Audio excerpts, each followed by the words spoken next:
Fredonia, a small village of only about 10,000, was formed in 1806, and that was just after the Revolutionary War. And in fact, just after the Revolutionary War, Lafayette came here from France when he had a tour of America because he wanted to see this hole in the ground with fire coming out.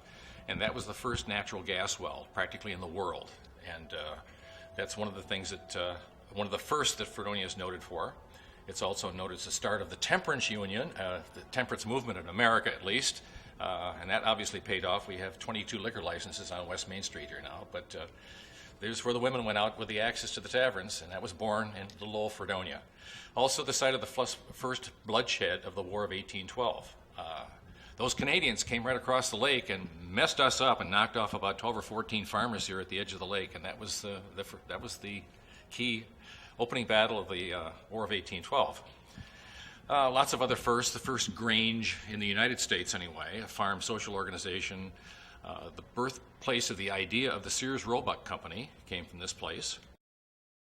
Villages and towns were expanding. They put up, back in the 19th century, put up more imposing buildings, and often they included a public meeting space, theaters.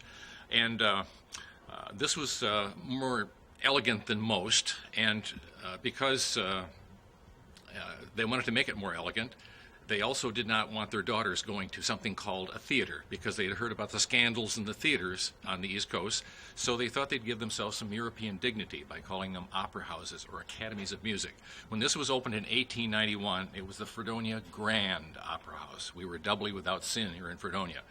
But that's all it was a vaudeville theater. And public discussion, traveling road shows, local talent, that sort of thing happened up until movies took over.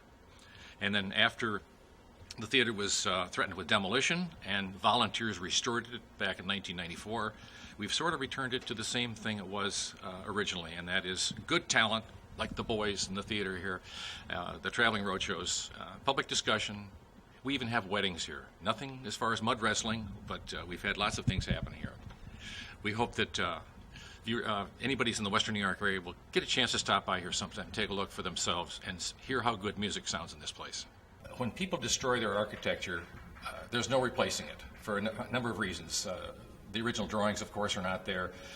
They can't afford to replace a lot of the things that are now being preserved. They couldn't afford the woodwork, the masonry, the design elements.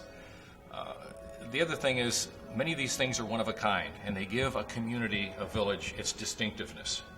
And I think it's a tragedy when villages and towns lose an architecturally significant building because they're cut off from their past, they're cut off from their heritage, and many of them form the eye appeal, which gives their downtown sections their attractiveness. Well, I've been talking a lot about the theater and what's inside. I think we should go in ourselves and take a look. I think it would be a lot of fun. You can see for yourself. Welcome aboard.